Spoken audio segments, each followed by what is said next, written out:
Me gustaría citar a un autor, a un predicador que me gusta a mí mucho, Martyn Lloyd-Jones, hablar sobre la predicación expositiva, sistemática, ¿no? Lo que él dice, ¿no? Y dice que estoy profundamente convencido de lo que necesita hoy la Iglesia con más urgencia es la predicación sistemática, expositiva de la Biblia. Y dice, al estudiar la Biblia, la norma debería ser siempre comenzar con el todo, antes de dedicarse a las partes. Nada hay que lleve más fácil a la herejía y al error que comenzar con las partes en vez de con el todo. Por eso nunca me canso de señalar sobre el estudio detallado, sistemático de la Escritura, porque haciendo esto, nos dice, encontraremos todas las grandes doctrinas y trataremos todos los temas, ¿no? Y me gustaría compartir esto, lo que comenta este hermano, porque para mí es una bendición. Tiene decenas de libros, todos suyos son cogidos por predicaciones suyas. Y en esta mañana, pues, aludiendo esto, lo interesante, enriquecedor, edificante, que son todas estas predicaciones que llevamos meses. Quiero que seáis conscientes, llevamos meses con el Evangelio de Mateo, con el libro de Mateo. Y vamos por el capítulo 13, acabando el 13, para que veáis la bendición que es, ¿no?, estar desmenuzándolo, ¿no?, cada domingo y cada miércoles, ¿no? Y quería hacer un repaso así rápido, muy rápido, ¿no?, de las cosas por encima que hemos estado viendo. Y ¿qué digo aquí? Empezamos con la genealogía de Jesús, con la predicación valiente de Juan el Bautista sobre el arrepentimiento que le llevó a perder su vida, ¿no? Las tentaciones de Jesús en el desierto y de cómo salió victorioso. Nos enseñaba cómo tenemos que estar preparados para vencer nuestras propias tentaciones, nuestros propios desiertos. Se nos comentaba que el pan puede faltar, pero la dependencia de Dios no. La importancia de conocer y escudriñar la palabra de Dios para nuestro crecimiento espiritual. Sobre el reino de Dios se nos dijo que es más importante que nuestras relaciones sociales, personales y familiares. Que el reino de Dios no es comida ni bebida, sino justicia, paz y gozo en el Espíritu Santo. Seguimos a continuación con las bienaventuranzas. Aprendimos que estas van muy estrechamente ligadas a los frutos del Espíritu. Aprendimos sobre los que lloran, los mansos, los pacificadores y los que padecen persecución, que ellos recibirán consolación. Y solo al producirse en nosotros esos frutos, podríamos gozarnos y alegrarnos en medio de todas estas cosas, solo por la gracia de Dios. También se nos habló de nuestra identidad, de lo que somos en Cristo. Somos lo que somos en Cristo, como Jesús dice que somos. Eso aprendimos. Vosotros sois la luz del mundo, la sal de la tierra, y que somos llamados a ser como Cristo, a tener el carácter de Cristo, y que esa sea nuestra meta. Se nos enseñó sobre la ley y los profetas, que Jesús vino a cumplir toda la ley, y que ni una coma ni una tilde pasará de ella. Pero también que el referente de la ley es el amor y la misericordia. Escuchamos sobre las características del reino, que son los que dicen la verdad, los que no son vengativos y los que aman a sus enemigos. También se nos recordó que Dios es nuestro Padre, nuestro proveedor, que cuida de nosotros, que cuida de ti y que cuida de mí. Que nos dice, no temáis, manada pequeña, porque el Padre le ha placido daros el reino. Que no nos afanemos y que volquemos toda nuestra ansiedad sobre Él. Si vuestro Padre cuida de las flores, se nos dijo, y las aves, ¿cómo no cuidará de nosotros? También nos recordaron de no juzgar a los demás, que no seamos criticones, chismosos, hipócritas, que no quiere decir que no discernamos todas las situaciones, pero que tengamos mucho cuidado, que lo hagamos con espíritu de mansedumbre, porque el fin de todo es la restauración de nuestros hermanos. Qué sencillo es a veces ver los defectos de los demás, pero los nuestros. También se nos habló sobre la puerta estrecha, que Jesús nos dijo entrar por ella, porque ella nos lleva a la vida. Y que el egoísmo del hombre y su pecado muchas veces le impide entrar por esa puerta. También de dos formas de edificar una casa, sobre la roca y sobre la arena, y de nuestra realidad, que somos débiles. Honestamente, somos débiles, pero la gracia de Dios nos sostiene, que tenemos que ser prudentes y edificar bien, edificar sobre la roca, que es Cristo, y poner en práctica las enseñanzas del Maestro, de tener una actitud humilde, un carácter humilde, pero que crezca en nosotros la fe. Esa fe como la tuvo la mujer del flujo de sangre, que decía, si tocare solamente su manto. Esta mujer, con miedo, con debilidad, pobre, miserable, a esta mujer el Señor le dijo, ten ánimo, hija. También se nos habló sobre las persecuciones venideras, que tenemos que estar preparados, que somos como ovejas en medio de lobos, y que seamos prudentes como serpientes y sencillos como palomas. Que Dios nos llama a ser limpios, íntegros, sin dobleces, sinceras, que no seamos ingenuos, que escudriñemos todo y que no debemos temer al hombre, a los que matan el cuerpo, sino a Dios. Bueno, comentaría mucho más de todas estas semanas, de todas estas últimas semanas. Hemos estudiado también, se ha predicado sobre las bienaventuranzas. Qué bendición poder escuchar sobre las bienaventuranzas también. Pero yo creo que lo tenemos mucho más fresco estas últimas semanas. Y me gustaría volver a recalcar, si somos conscientes, si nos damos cuenta de lo mismo que he comentado al principio, de la bendición, de lo enriquecedor que es, lo edificante que es este tipo de predicación y este tipo de enseñanza sistemática, expositiva, y que no dejemos de reunirnos, de conectarnos ahora por medio de estos medios, los domingos y los miércoles, porque estoy seguro que seguirá siendo de bendición para nosotros y para nuestros hermanos, y que será de crecimiento para nuestras vidas. Y hasta aquí un poco la introducción que he dado por encima, ¿no?, de los textos que hemos tratado. Es una bendición, hermanos. Llevamos 13 capítulos, llevamos meses con ellos y estamos aprendiendo muchísimo, ¿no?, sobre el Evangelio de Mateo, sobre la vida de Jesús, sus discípulos, las cosas que le pasaban. Me gustaría leer el pasaje que toca hoy, y es Jesús en Nazaret, Jesús llegando a su tierra, ¿no?, que es a partir del versículo 53 hasta el 58, y con esto se acaba el capítulo 13. Y dice así: aconteció que cuando terminó Jesús estas parábolas, se fue de allí, y venido a su tierra, les enseñaba en la sinagoga de ellos, de tal manera que se maravillaban y decían, ¿de dónde tiene esta sabiduría y estos milagros? ¿No es este el hijo del carpintero? ¿No se llama su madre María? ¿Y sus hermanos Jacobo, José, Simón y Judas? ¿No están todas sus hermanas con nosotros? ¿De dónde pues tiene todas estas cosas? Y se escandalizaban de él. Pero Jesús les dijo, no hay profeta sin honra sino en su propia tierra y en su casa. Y no hizo allí muchos milagros a causa de la incredulidad de ellos. Vemos, hermanos, que pues el Señor regresa a su tierra, a Nazaret. Había estado enseñando bastante tiempo en el monte, dio las enseñanzas del Sermón del Monte, en el lago, por toda la tierra de Jerusalén. Y vemos que regresa a Nazaret, y este es el recibimiento que le da, ¿no?, hasta su propia familia, ¿no? Me gustaría comentar varios versículos, o sea, en varios libros de varios evangelios, el mismo texto, ¿no?, que nos da aquí Mateo, ¿no?, porque nos ayuda a enriquecer y a darnos más luz sobre este texto, ¿no?, lo que pasó en ese momento, ¿no?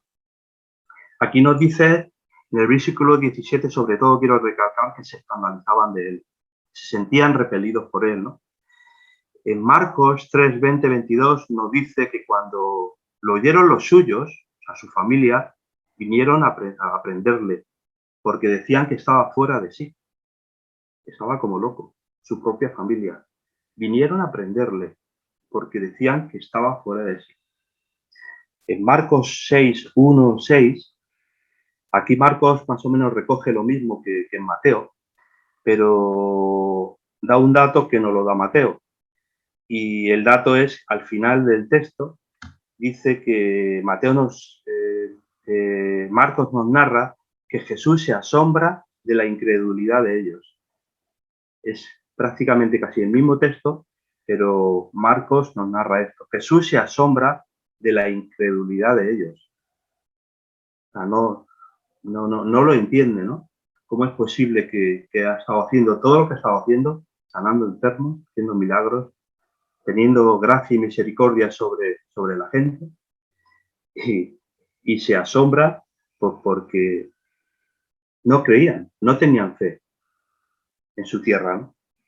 En Lucas 4:29, también hablando sobre el mismo texto, dice al final del texto que le echaron fuera de la ciudad para despeñarle. Al final del texto, que luego lo leeremos, porque es el texto que nos da mucho más luz sobre lo que pasó en este momento cuando Jesús fue a Nazaret, y dice que entrando a la sinagoga, ahí les enseñó. Me gustaría luego al final leerlo, ¿no? Pero el final de ese texto dice que lo sacaron de la ciudad con el motivo de despeñarle. O sea, fijaros, de despeñarle, ¿no? No das crédito, ¿no? Pero eso pasó. Y me gustaría hacer una pregunta. ¿Quién de nosotros no ha vivido situaciones parecidas, salvando la distancia, ¿no?, que nuestro Señor Jesús vivió, ¿no?, y le hicieron, ¿no? Pero ¿quién no ha vivido cosas parecidas, ¿no? Yo puedo poner ejemplos en mi propia familia, ¿no? Cuando yo me convertí, cuando mis padres se convirtieron, que fue un poco después que yo me convertí, mi hermana, ¿no?, donde hubo familiares nuestros como que nos despreciaron, ¿no? Recuerdo una expresión de un tío mío que le decía a mi madre: si tu abuela levantara la cabeza con lo beata que ella era, dice, vamos, se escandalizaría de ti. Eso me acuerdo, esa expresión de mi tío hacia mi madre, ¿no? Porque mi madre se había convertido al evangelio, ¿no? Con lo beata que era tu abuela, si te viera, eso le dijo a mi madre. Recuerdo amigos míos que cuando yo me convertí, pues claramente, como yo creo que todos hemos hecho, hicimos, ¿no?, con el primer amor, pues empiezas a hablar del Señor Jesús a todos. ¿Y a quién les hablas? Pues a los más próximos, a tu propia familia. De mi propia familia, pues convirtieron varios, ¿no? Otros no, otros nos despreciaron, ¿no? Y como que nos quitaron incluso el saludo, una cosa rara, ¿no? Pero estudiando estos textos vemos que al Señor le hicieron eso y mucho más, ¿no? Y recuerdo que amigos me decían, amigos con los que yo jugaba al fútbol, ¿no?, en el mismo equipo, me decían que me había pasado, que me había metido en una secta, pero bueno, esto, que no les conviene el foco, ¿no? Otro, y esto me lo ha dicho hace poco, amigos de hace años, ¿no?, que he podido hablar con él, me dijo que como que me había vuelto místico, ¿qué me pasó entonces? Que no lo entendían. Y poco a poco, pues mis amigos, mis conocidos, algunos de mis familiares se fueron, se apartaron, no aceptaron que el Señor salvó mi vida, ¿no?, y que fuera distinto, ¿no? Y es más, no querían que yo ya les predicara más el Evangelio, ¿no? Bueno, con el tiempo esta situación también cambió, ¿no? Y gracias a Dios, pues, tanto en amigos como en familiares ha cambiado y es distinta, ¿no? Ya pues podemos hablar y podemos relacionarnos. Y me respetan, yo les respeto a ellos, y claro que sí, oro al Señor por ellos, para que el Señor pues tenga misericordia de ellos, ¿no?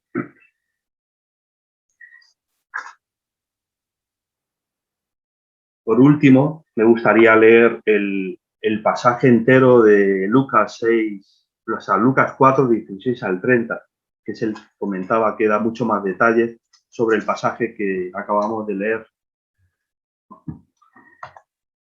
Y lo voy a leer entero, es Lucas 4, del 16 al 30. Y dice así: vino a Nazaret, donde se había criado, en el día de reposo. Entró en la sinagoga conforme a su costumbre y se levantó a leer. Y se le dio el libro del profeta Isaías, y habiendo abierto el libro, halló el lugar donde estaba escrito: el Espíritu del Señor está sobre mí, por cuanto me ha ungido para dar buenas nuevas a los pobres. Me ha enviado a sanar a los quebrantados de corazón, a pregonar libertad a los cautivos y vista a los ciegos, a poner en libertad a los oprimidos y a predicar el año agradable del Señor. Y enrollando el libro, lo dio al ministro y se sentó. Los ojos de todos en la sinagoga estaban fijos en él, y comenzó a decirles: hoy se ha cumplido esta escritura delante de vosotros. Y todos daban buen testimonio de él, y estaban maravillados de las palabras de gracia que salían de su boca, y decían: ¿no es este el hijo de José? Él les dijo: sin duda me diréis este refrán: médico, cúrate a ti mismo. De tantas cosas que hemos oído que se han hecho en Capernaum, haz también aquí en la tierra, en tu tierra.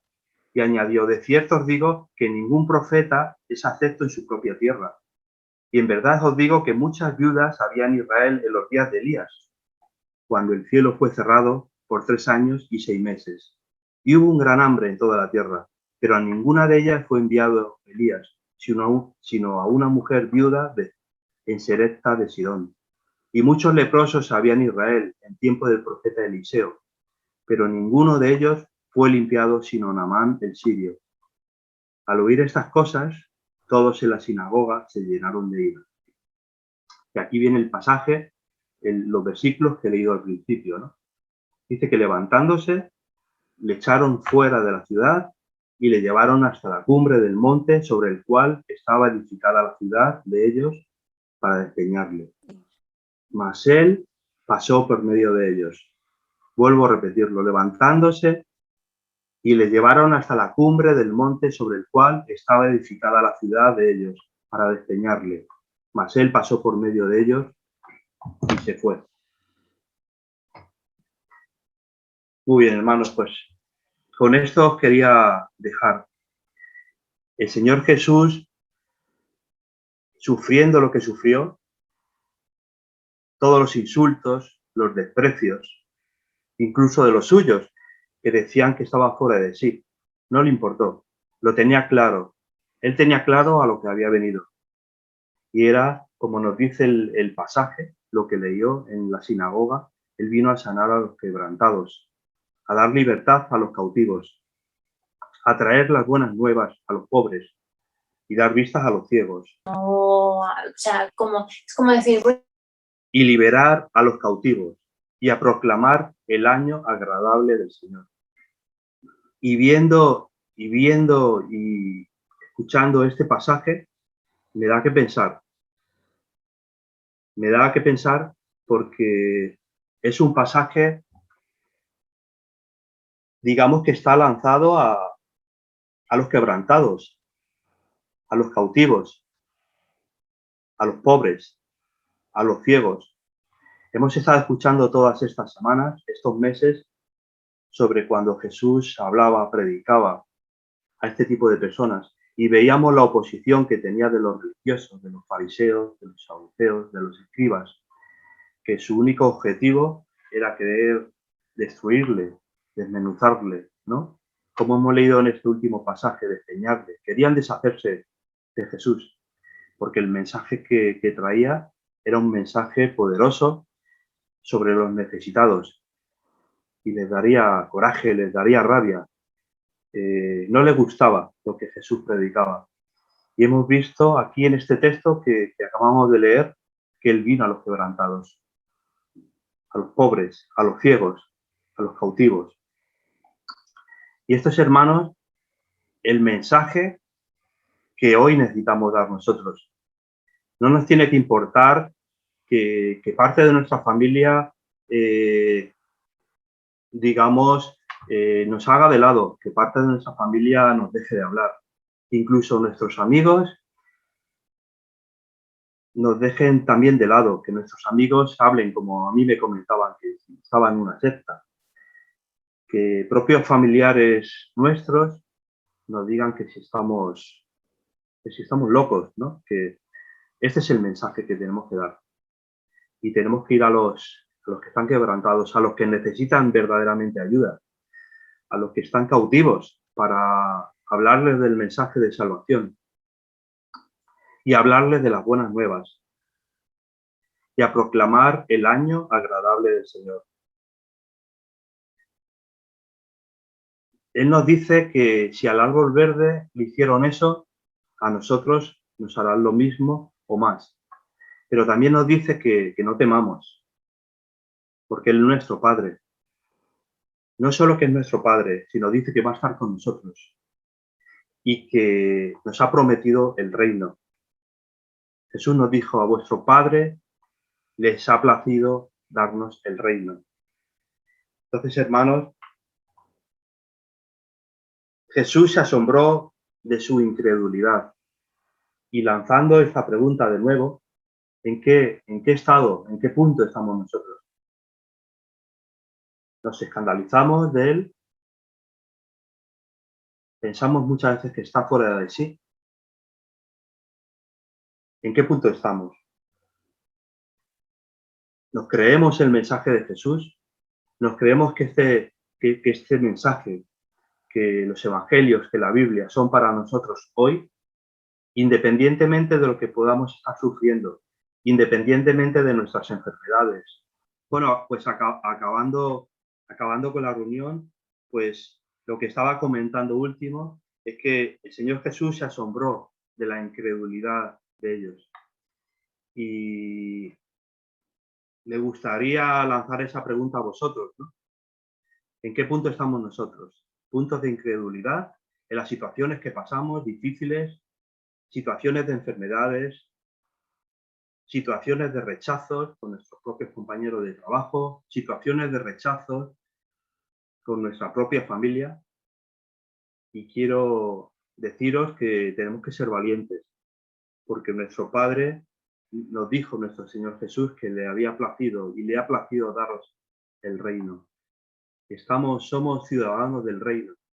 Y este es el mensaje, hermanos, que tenemos que predicar. Si hay personas, si hay familiares, si hay amigos que nos rechazan, no desistamos, sigamos predicando el evangelio del reino, ¿no? Y sigamos predicando a los que tienen necesidad, a los que están quebrantados, a los pobres. El Señor nos va a poner para predicar a estas personas. De la misma forma que un día el Señor, por medio de otras personas, nos habló a nosotros. Y me gustaría acabar leyendo una poesía que en el devocional de esta mañana me ha encantado y viene un poco al cuento del pasaje de hoy, ¿no? De nuestra necesidad, de quién somos, de reconocer quién somos y de la gracia de nuestro Señor. Y dice así: ¿qué aporté yo a tu mesa de salvación? No tenía justicia que ofrecer, fuerza que dar, sabiduría que presentar. No había nada que yo pudiera entregar para ganar tu voz, para ganar tu favor. Me arrastré quebrantado hasta tu mesa, cansado, cargado y lisiado por mi pecado. Mi culpa, mi debilidad, mi necesidad, mi orgullo, mi vergüenza. No tenía derecho a estar contigo, Señor. Pero me levantaste y me pusiste en alto. Me alimentaste de nutrientes de vida y de gracia, con tus manos cicatrizadas. Y, Señor, no he dejado tu mesa de misericordia desde entonces. Y hasta aquí. Muchas gracias. Vamos a orar.